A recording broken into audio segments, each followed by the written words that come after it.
right, we're about to do a podcast with Angela Collins, who's the unit director here at the Boys and Girls Club in the community center, which we've been talking about a lot for the last month. You know, I hadn't been in this before, this building, and you'll see some of this intro videos that Hector did, but everything from reading to kids to old school games to high-tech video games, ping pong tables, podcast studios, radio podcasting. I mean, it's pretty special, and what's cool about this is you can actually participate, get hold of Angela here at the community center at the Boys and Girls Club, donate money direct here if you have that resource, or if you have time. Everything from referees to music to reading to kids. I mean, this is really a special opportunity for our valley, and it's been a privilege and an honor to do this podcast. Thanks for listening. Angela Collins, how are you? I'm doing well. How are you? Good. Welcome to Small Towns Unscripted. I know we've had this planned for months. Maybe not. Since an hour and a half ago. Yes, I love it. And what is your official title?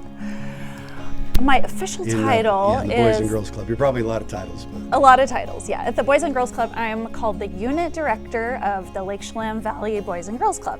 There you go. And that's where we're at. And, you know, we're going to do some video. We'll do a little intro at the beginning of this. You probably already saw it now, but this is crazy. This is the first time I've been up here, and it's a wildly cool place. It is a wildly cool place, and I'm really surprised it's your first time up here, and each time I keep hearing that people have not been up here yet, I'm just kind of like, well, why? Get up here. I mean, Typically, now it is the holiday season right now, but typically we're open 6 a.m. to 6 p.m., and we're offering before school programs, after school, and so we have staff here in the day doing trainings and getting better at what they do, and they're already awesome, by the way, but we're open for tours and things like that if people want to come through. Well, I want to go back to where you're from and how you got to this place here. Okay. But you know what's cool about this is there's old school games, you know, like a little hockey game and and foosball and ping pong, and then you got the high-tech video games. You got a podcast studio for kids, for anybody, I guess. The videos, I mean, it's really pretty diverse, and little kids' books, and it's just crazy. So it's what an asset to the town. But before we kind of get all the way back to that, where did you grow up? So I grew up on the south end of Whidbey Island. Okay. So a little bit happened before that. I was born in Ohio, but anyway, since second grade on, I was living on South Whidbey, which that high school, just to paint a picture, is the same size as Chelan, basically, single A high school. So I'm really familiar with all of those small town vibes and things like that. I went to college at Central Washington University. So did I. You did? Yeah, Wildcat. Yeah, that's right. Super Mother Burger at the Taft. That's right. Yeah, totally. And then later I got married and had kids and got my master's degree and that kind of stuff. But I was raising my kids in the Mukilteo area. And I was a teacher in the Mukilteo School District for 20-some years. And I ended up raising my boys. I'm a boy mom. Perfect. They went to Kamiak High School, and when the youngest one graduated in 2018, I just was passionate about Chelan after traveling here for vacations ever since I was a kid, and I just thought I want to do something just a little bit different. And so I applied for a teaching job in the Lake Chelan School District. I got it, and all of a sudden my life just changed. So that was in 2018? 2018, now, are you yes. still teaching too? Or are you this full time? I can't teach while doing this. Okay, so this is, I don't know what, I want to get into what this is, but so at some point you're teaching in Chelan, and then they give you a call and go ahead. Well, so 2018 I got the job to teach at Mo, and I did that, and then at the end of that first year, I had always taught elementary school. Okay. An opening came up at Chelan Middle School for teaching English language arts, so I thought, I've always kind of wanted to focus on that. So I applied for that, and I got that job and spent 5 years teaching at Chelan Middle School, which was fabulous, great, loved it, all those things. But my husband and I actually had really wanted Chelan to get a Boys and Girls Club for a long time. So and where did that passion come from? We might go on a tangent here, love but tangents. that's okay. Okay, you do. This whole okay. podcast is about tangents. Okay. My whole life is about tangents. All right. So you like that. Okay, Hector knows. Hector's the man behind the camera. My husband, Kevin, actually worked for the Edmonds Boys and Girls Club a million years ago when he graduated college. I didn't know him then, of course. Well, he's older than I am, so I would have, anyway, that's a whole nother tangent. I would have been a child. But anyway, so he was the athletic director at the Edmonds Boys and Girls Club. And even before that, when he was in high school, junior high, maybe even later elementary, he went to the Boys and Girls Club himself, the Everett Boys and Girls Club, and played basketball and just did all the things that they had to offer. There were so many, and it just really became a huge safety net for him. He had a few issues going on at home, even though he has a lovely family. There were some really stressful things happening, and so the Boys and Girls Club was a total getaway for him. He might say it saved his life, actually. And so he became super passionate about that.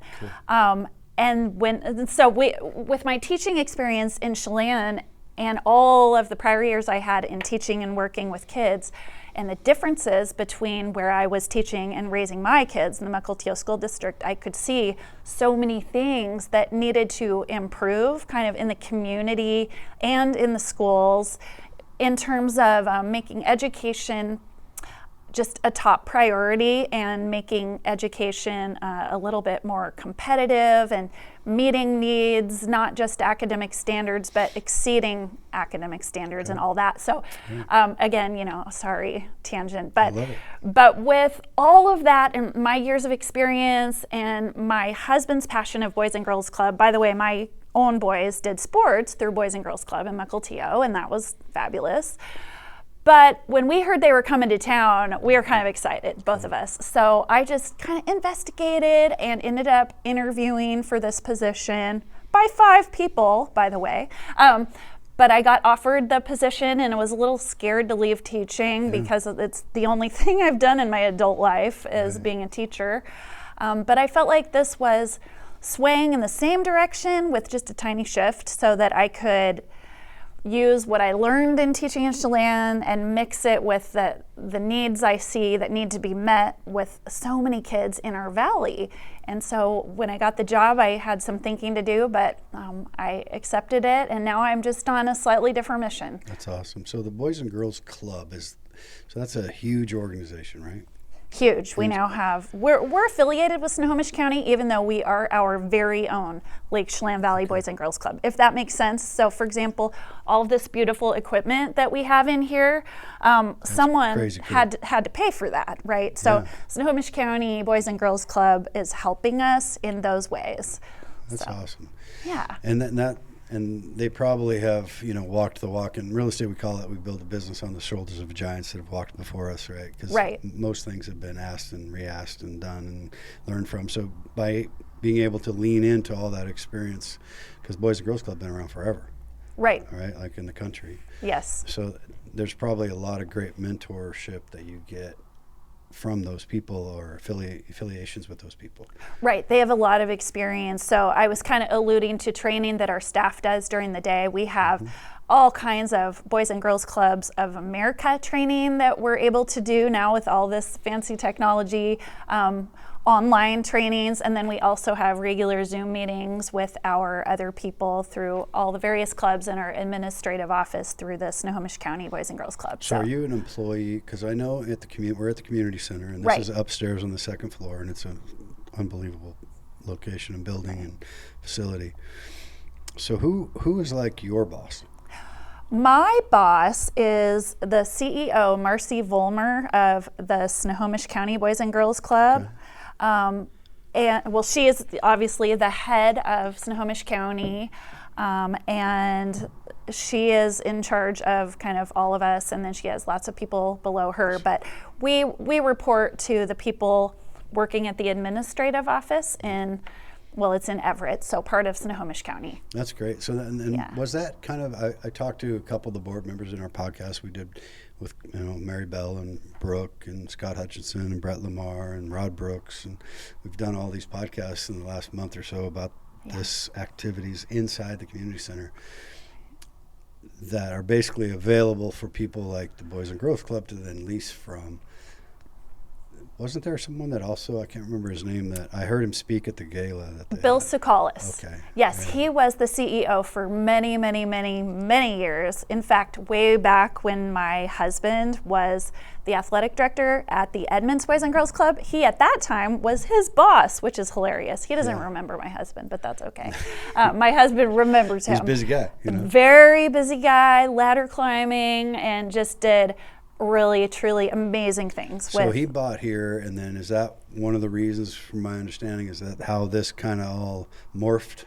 Well, he retired here? He definitely got the ball rolling with this. He doesn't live in Chelan, though. Okay, he doesn't. He says he's retired, but I'm not sure. That type of thing. But he's not the CEO anymore. He finally did step down this past summer. And Marcy Vollmer took over. Gotcha. But so here in the community center, we're actually tenants of the community center. You probably know all that. No, I heard that in the podcast I've done, and that's what's cool. Like the coffee shop's a tenant, and then the offices, like Scott's office, he has a tenant. There's all these opportunities. The fitness centers in here, and what a great location for a community center, and then also the Boys and Girls Club. What I heard in that gala was there's something like 500 kids. Within the Boys and Girls Club? Well, it depends how you do the math problem. Okay. We opened in July, but just this past July, 2025. Amazing. I know, our heads are kind of spinning sometimes. We have a lot of balls in the air, but so before that, when I got hired, the prior October 2024 is when I got hired, I was just kind of starting the behind the scenes organization of this, just getting things going and waiting for the final building project to be complete. But you're probably aware that the city of Chelan gave up doing youth sports. Right. So and you can laugh at this if you want, I was the interim athletic director as well as the unit director for Lake Chelan Valley Boys and Girls Club. Thank goodness my husband helped. And so we took on youth sports when the city gave it up, and we began with youth basketball, starting at age 3 and going through 6th grade. That's so cool. Yeah, and this is a long-winded answer to how many kids are involved. Well, we have different programs, so we have different numbers of kids for different programs. And for the basketball that we just got started with, we're on our 2nd year now. We actually have a real athletic director, Rick Chavez, but we were really successful with our numbers. We had around 220 kids just in basketball. Wow. So what are some of the other programs that you do besides basketball? Well, in addition, for sports, last spring we did flag football, and all of our sports are, co-ed. Anyone can do it. So flag football was also really fun, and this fall we started a youth golf program. So in addition to that, and I think we're going to have more. We're probably going to bring on more sports, but we're really just starting. It's been since July. What are you doing? I know. Just sitting around so much. Not sitting around very much, but somebody told me on one of the podcasts that they did, maybe it was Rod Brooks, said that you guys participated because there's the gym's in the works, and that's pretty cool. Eventually you'll have that right here. Yes. That you played in a warehouse last year. Oh, yes. I don't know if you had heard this story or maybe heard parts of it, but you probably are aware that gym space is extremely sparse in the Chelan Valley. And so, luckily we had all this interest in our basketball program last year, but nowhere to practice and nowhere to play our games. And we got desperate. I mean, really, really desperate. And we're super thankful to the Manston Fruit Growers Warehouse for allowing us to use their space. And boy, we used it. And it was a little comical if you could have just seen all that went on to make this happen. We had a parent who had access to a portable gym floor. I didn't know such a thing existed. It's like thousands of pieces of plastic that you put together, and awesome. It took my husband and her and some of her kids is basically who did this, going to Wenatchee, getting this out of storage. Oh, of course we had snow on the ground all over, and it was just a crazy, crazy situation of getting all that, bringing it to the Manson Fruit Warehouse, getting it put together, and it's very cold out, right? So space heaters. What was that? Did you have space heaters in the warehouse? Or we did, but it did nothing. Playing basketball? Do you know how high those ceilings are? I mean, oh my gosh, the little kids, yes, it was adorable. They're playing in their parkas. Moving. You got to work hard. Keep the sweat going. You know what? But the only ones who complained were the adults. Yeah, they weren't playing. Yeah. They got them a ball. I know. So it took just a lot of doing, and we borrowed these huge basketball hoops that are no longer in use from somewhere in Wenatchee. And so we had this little plastic gym floor in a fruit warehouse with enormous commercial sized hoops, and we made it work, and it was just super fun. But I think that's kind of the mantra of this place. This town and this community center and Boys and Girls Club is, let's just make it work. And I love that, sometimes you can get yourself in trouble by not having a perfect plan, but what is ever a perfect plan? I mean, I don't know of anything I've ever done that doesn't have a curveball thrown at you once in a while. So just to be able to adapt, it's pretty admirable to see. And the kids probably had a ball. I mean, they have a great story to tell their, the kids, and and it moves the ball forward. Now, maybe that was a part of the inspiration to give some money from the people. Maybe, yeah, maybe so. Because you made it work, and that sweat equity, so to speak. For sure. So you're pretty new on the job this year, and you've got all this going. Do you feel like you're just kind of, like you said, your head's spinning? Do you feel like there's a lot more to come? Oh my gosh, there's so much more to come. I didn't fully answer your question. I think I should add that we, in addition to sports, we do have before school childcare. We have after-school childcare and all kinds of fun things in between, such as we just had a teen night on Friday the 19th, which was really successful. But all kinds of things going on. We had summer camp once we opened, week-long summer camps with different themes, and those were really successful and so much fun. Those run 8 to 4. Are these volunteers that are coming in to help with all this, or do you have a staff? We have a staff, but it's little. We have a little staff. In addition to myself, we just have 4 people, and they are amazing. I just feel that I've been so blessed with these people to work with. Their hearts are in it, and that's what we need. But we're always looking for volunteers, and gosh, we have some volunteers, some Rotary members, and others coming in to read to kids and help with homework. Helping with homework is a huge focus for us, because it's something that I noticed as I was teaching in Chelan, that kids seriously, I mean everywhere, but just for example here in the Chelan Valley, kids need help with homework. They need structure, study skills, organizational skills, and they need it regularly. Right. So we're here to help with that. Yeah, it seems like I was talking to Rod Brooks about his grandpa program, and this gives people a source. There's a lot of people that have retired here. Yeah. And, we see it all the time in the real estate business. It's been like 3 decades I've been doing that. And they work hard. A couple works really hard, on the west side maybe. Yep. They raise their kids. The kids are gone. We're retired. They come here and they're like, wait a minute, we have a lot of time. What do we do? And so this would be a great place. Could they call you and just say, hey. Oh my gosh, yes. I want to help. They could call me, they could email, they can just pop right in, whatever they like. And as I was mentioning, there's so many different things that they could do. If they like sports, great. If they want a referee, right now we're looking for basketball officials for our youth sports programs. And we, of course, have a really quality background check situation. So parents should be able to feel good when it comes to safety and all of that. But we have our own athletic director now. We have an administrative assistant /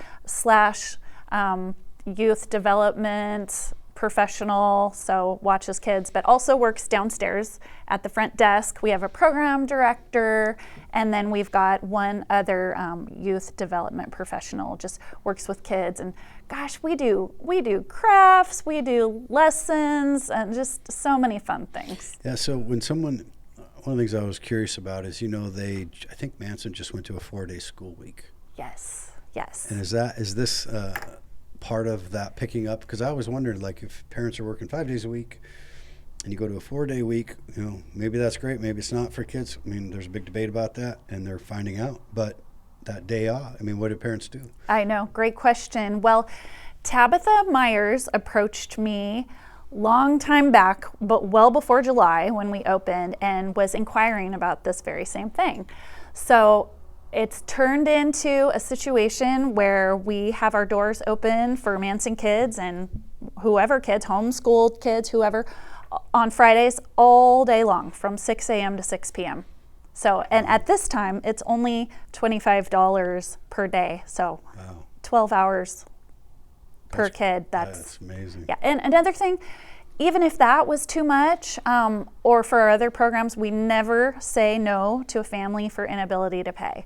We're completely a nonprofit, and we will figure it out. Same with sports. So, So it's fun to watch. I have a couple grandkids. They're 7 and 3, and they're way too good at tech already. yeah. 3-year-olds showing me how to do stuff. That's a problem for me and for him.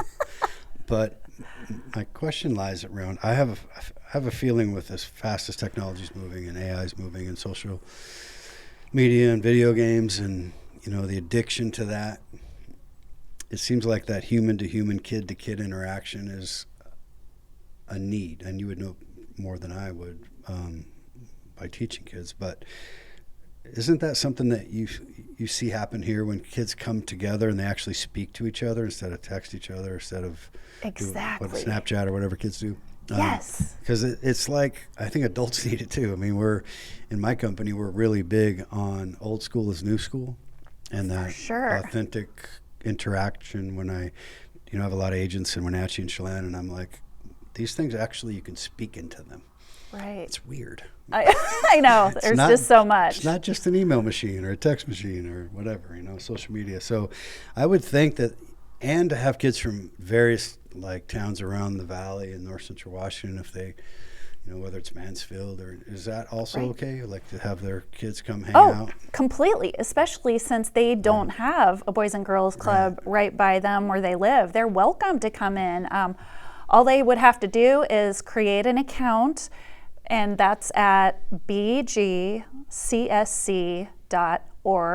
They just click on Lake Chelan Valley and create an account, and then they can come on in here. And the reason we have them create an account first is because we need to know those things like allergies, medical info that they need to share, and things like that.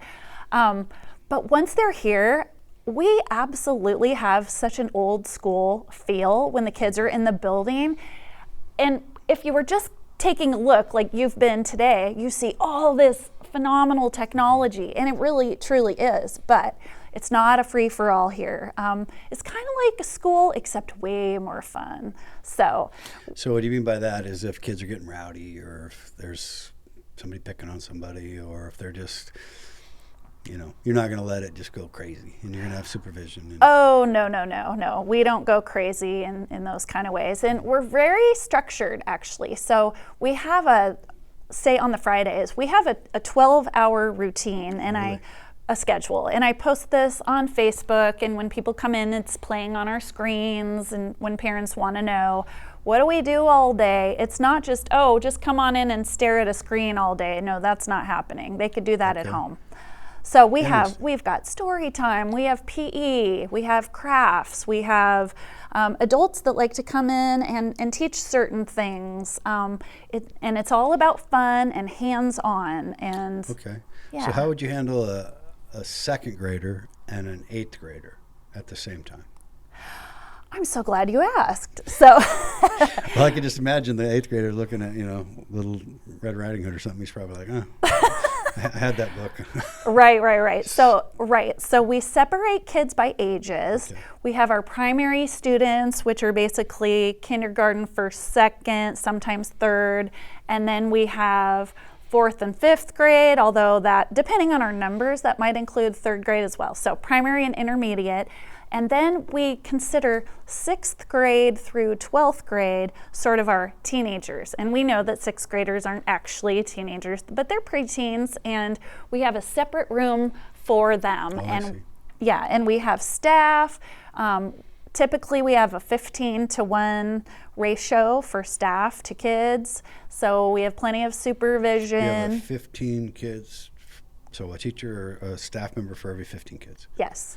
Wow. And we're not all the way licensed yet, but we're working on getting licensed through Washington State, which at that point we will be able to deal with taking DSHS funds and those kind of things. So another route of getting people in here, Yeah.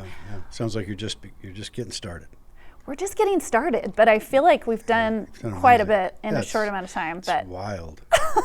It's wild because I love this. For me personally, I shared it off air with you, but I know I've been here a long time and kind of in the know on some things, but obviously not everything. And I said the same thing about the community center in general when I interviewed all the board members. People should come down and look and just they really should check it out. It's crazy. It's amazing. And we plan on having some adult events in here as well. We're totally a nonprofit. We're a charity organization. So what that means is we also need to be constantly finding ways to get people to contribute to us so that we can keep our policies of having every kid be able to play sports, every kid being able to come in and not say no to anybody for lack of ability to pay. So we're constantly fundraising at the same time, and I'm not sure if I can think of a better organization. There's so many out there. I'm aware. I know that. But so no regrets on your part, huh? You're excited. I'm totally excited still. And it's fun. It really is fun. But last June, we had a celebrity golf tournament at the Bear Mountain Golf Course. Did you know about that? Oh, well, you got to come next time. And so it was kind of like a Husky Coug celebrity golf tournament situation. Yeah. So we had some celebrities milling around and doing autographs for kids after and things like that. And it just was a really great time, and we're doing that again this year. It's going to be on June 25th at the Bear Mountain Golf Course. What was that website again that people could look at for the Boys and Girls Club? Yeah, and again, what this stands for is Boys and Girls Club of Snohomish County, and even though we're not in Snohomish County, they are hand-holding us through getting our Lake Chelan Valley Boys and Girls Club going, and so it's bgcsc.org. And there's information on just what you are and how to sign up and all of that. Yes. And then there's a phone number too, of course, that they could call and ask questions or just come on in. And if anybody needs help registering, for example, if they speak a language besides English as their primary language, Spanish, they could come in and get some help and just all kinds of things. So this is a podcast studio. I know. This is a podcast station for kids to use. How cool is that? So, that is really cool. My 7-year-old, my son-in-law just became a police officer in Kitsap County. Okay. And I asked my 7-year-old grandson, I go, you want to be a police officer when you grow up? And he goes, no. And I go, well, what do you want to be? A YouTube influencer? Oh, my gosh. I said, oh. Yeah. On podcast? He goes, yeah. I go, what are you going to talk about? He goes, this video game. And he pointed at this video game. He goes, 7. Like at 7, I wasn't even thinking about, barely, right. I don't know, getting dirty, I guess, outside. Yeah. Riding a motorbike, maybe. I don't know. Well, I think that the people our ages could laugh at that, like, he's going to need to get a real job or whatever. But though, this is a real thing. It's just kind of, we weren't born speaking this language, but they were. So they're doing it. No, it's great. I find it in my real estate company. I'll say that we have 5-6 generations of people, and people that are have never really done tech other than their phone, maybe, and then we have people that grew up with an iPad in their crib, and they're working together. So the 6-7 generations or whatever, it brings. It's really powerful, but it also brings it's interesting because the strangeness to us, and I'm fighting not talking about my dad did to me, uphill both ways and 3 feet of snow barefoot. Oh yeah, right. I'm starting to talk like that, and I recognize it, especially when I'm around my 3-year-old grandson, and he's like, "Let me show you how to do this." Oh wow. I gotta, it's just cool in a way. It's intimidating.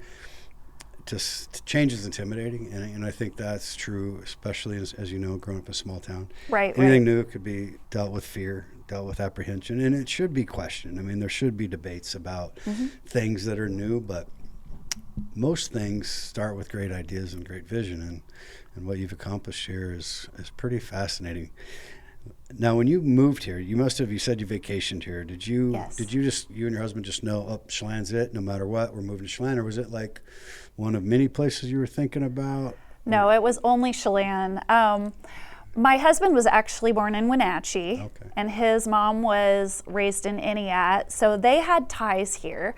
I had just been coming here since I was in high school. I started coming here with a friend whose family had been coming here every year, camping at the city park, and it was just so much fun, jumping in the lake and hanging out in the summertime, and it was definitely Chelan. It's actually something that I wanted to do first, and then when my husband got on board with me, it was kind of like, oh my gosh, really? Would you really want to do this? And then I got the job opportunity in the Lake Chelan School District, which got everything going, and it was kind of like, wow, we're really actually going to do this. But Chelan was the only area we were thinking Did of. you say you have two boys? I have 2 sons, and I have 1 stepson. How old are they now? I've got I'll talk about my middle son first. He's 25. I just picked him up from the airport. He's just almost done with law school at University of New Hampshire. Wow. So he's been gone for a few years, and I'm just thrilled to have him back. You bet. Yeah, and then so he's 25. I have a 27-year-old who works for the Seattle Parks Department, and then my 23-year-old stepson, he is working as a marine biologist on the west side in Olympia. So they were probably going, yeah, Chelan, that's a cool place. Let's have a place there. Yeah, the younger 2 spent several years working in the summertime at Slidewaters as lifeguards. So I know.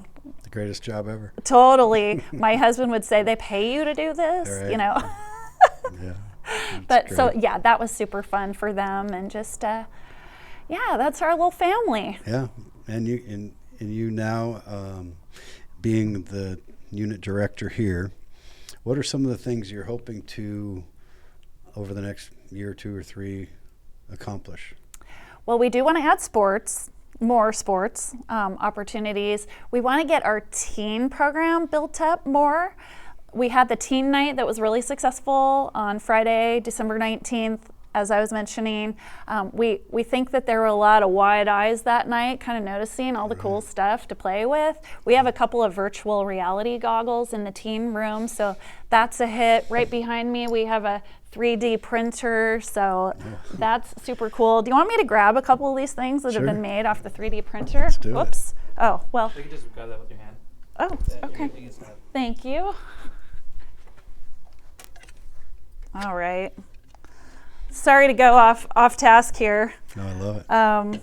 But yeah, these are, who knew? Maybe some people knew, but I don't think it was me. This little boat. It's just plastic, and they just print it up. It's crazy. Yeah. All this tech is, it's fun to think about, compared to when I grew up here, and maybe in Whidbey it was the same way, where, we played, I think we had Little League Baseball. That was about it until you got to 6th grade or something, 7th grade. But to have all this activities at such a young age, and then to have some organization wrapped around it to help kind of make sure that they stay moving forward and not idle or backwards. So true. And don't we just want our kids to be busy? We want them to be busy doing quality things, not having too much downtime where things can happen, or just screen time. Like you were saying, let's build up the social skills. Old school can be the new school as well. And I feel like we're a really good combination of both of those here. We know that socialization is super important. But our camps too. We have this Winter Wonderland camp that starts on the 29th of December and goes next week. Wow. And it's 8 a.m. to 4 p.m. and Winter Wonderland is just all kinds of fun. They're taking a day and going swimming, and there's all day activities. All age groups, or younger or older? Boys and Girls Club is basically school age kids. Okay. So kindergarten through 12th grade type of a situation. Yeah. So when you talk about these field trips and stuff, that could be any of those kids. It could be. Yeah. Yeah. Cool stuff. And we just if I could throw out, we just won a grant opportunity through Link Transit, and we were awarded one of their vans. Oh, wow. So that's super exciting. We can fit 15 people in there. We're not ready to go yet. We're still kind of working on insurance situations and coordinating with our administrative office in Snohomish County, but it's going to happen soon, and it's in the parking lot right now. Well, it's neat that Snohomish County took this on. Oh, yeah. And maybe that's normal, but it seems like it's a generous thing for them to do, in a way.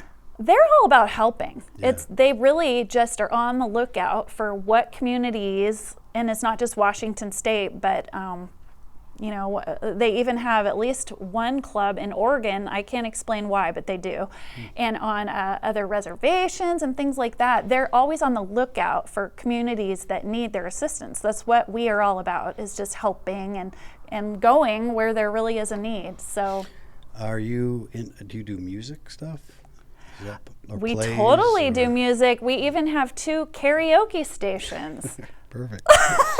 There you go. But no, the music and karaoke championships on the way. I know, it could totally happen. And maybe for adults. I was kind of saying that we want to do some adult events, so maybe we'll have an occasional Seahawk party and just charge a little fee to get in as a way to accumulate funds. And we also have the Landing and Tipsy Canyon and Navarre Cellars do their annual event once a year at the Landing. Do you know what I'm talking about? Mm-hmm. Where they choose a beneficiary or 2 that are nonprofits. Wow. Well, they've chosen us this year. Oh, that's fantastic. Yeah, and so on January 22nd, which is attached to Winterfest, we get to have a dinner auction there, and tickets are already for sale on the Landing website. Dave Rodriguez was my age in high school. We're going to be doing a podcast together. I don't know if you met Dave over there at the Landing.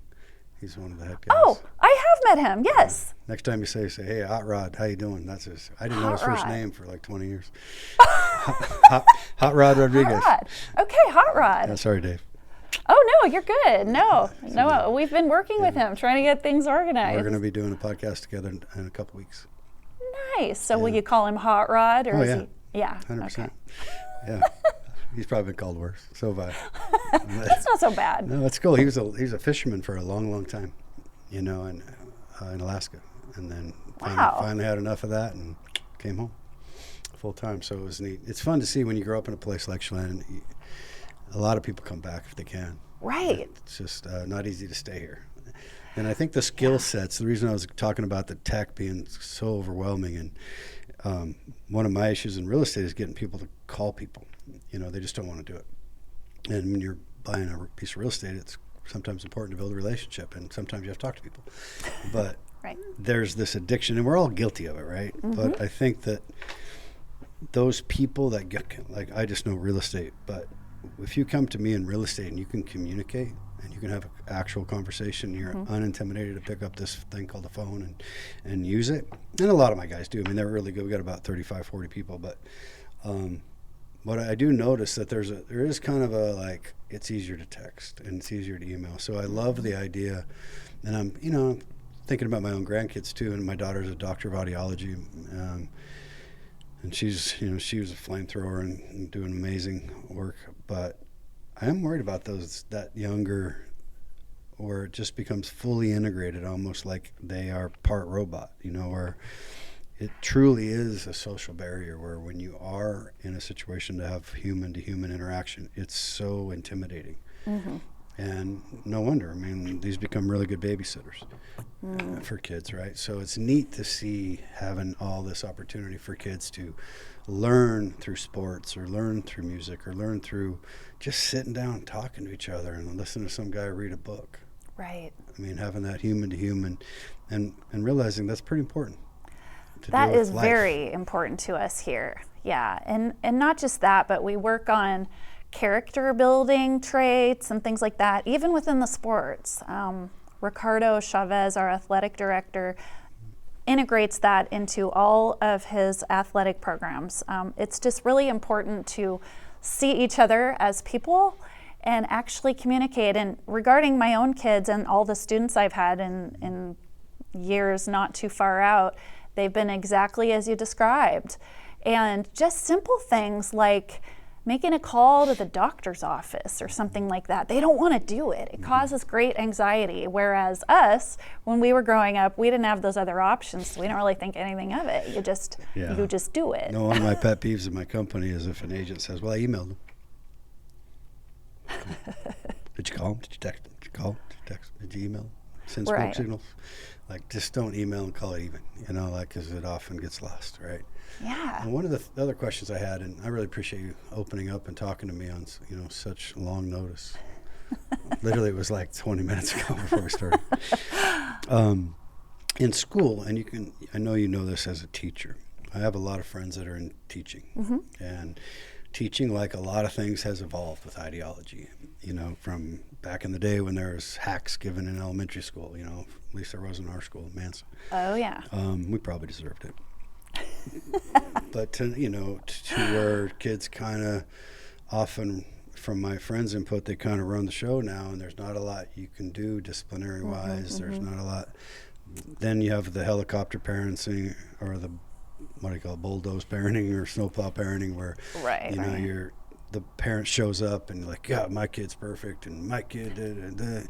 So I can imagine when you have a bunch of kids, you're going to have kid issues. Mm-hmm. So how do you handle that? How do you handle the disciplinary part, or for those, and a lot of kids, maybe you're coming from situations at home that are troubling, and they got all kinds of pent up emotions and stuff. Right. How do you handle all that? Well, just as you were talking about with all the tech and the lack of connections, something that we really try hard to do is build connections with kids as the staff.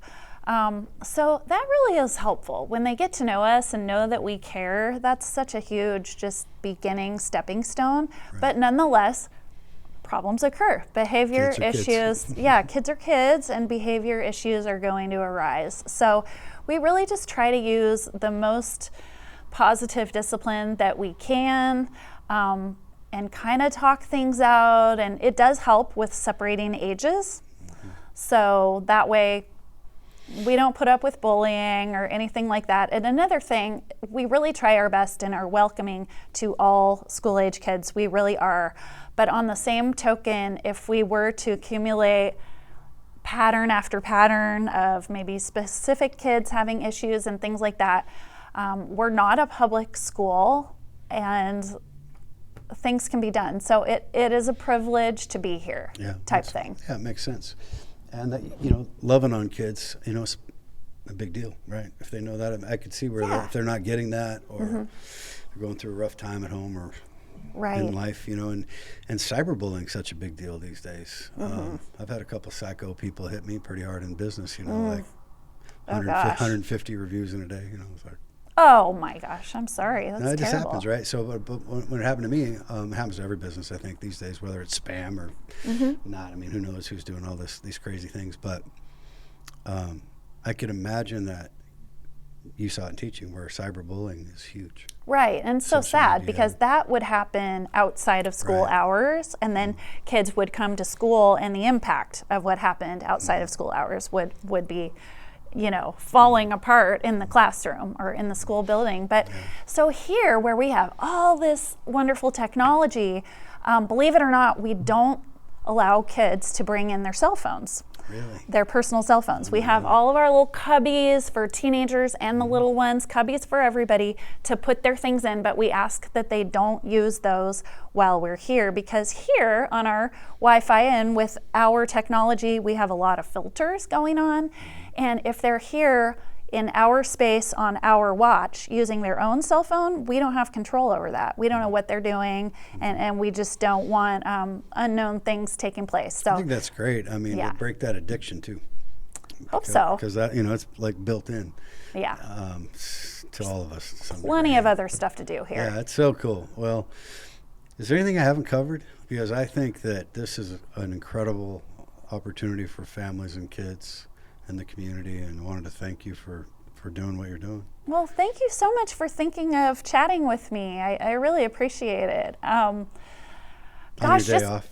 It's okay. It's worth it. It really is worth it. Well, gosh, just coming up, like I was saying, we have that Winter Wonderland camp, starts on the 29th at 8 a.m. Even if people weren't registered, they could come in that day, $160. And then we have the upcoming dinner auction at the Landing, January 22nd.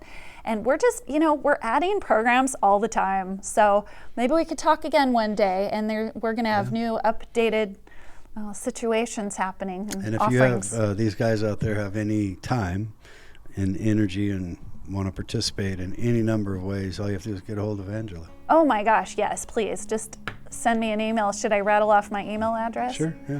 It's just A Collins, so ACOLLINS at bgcsc.org. bgcsc.org. We're also on Facebook, where we have lots of info. Yeah. Well, thanks, Angela. It's nice meeting you, because I haven't met you before, I don't think. Yeah, so nice to meet you. I really appreciate you coming in today. And thanks, Hector, on Christmas week. This might air this Friday, it might air next Friday, but thanks for coming up, buddy. We've done like 56 of these in a row, so. So Hector is the man. Anyway, Hector's thanks the again, man. Angela. I guess that's it. We're Thank you so signing off. much. Small Towns Unscripted one more time.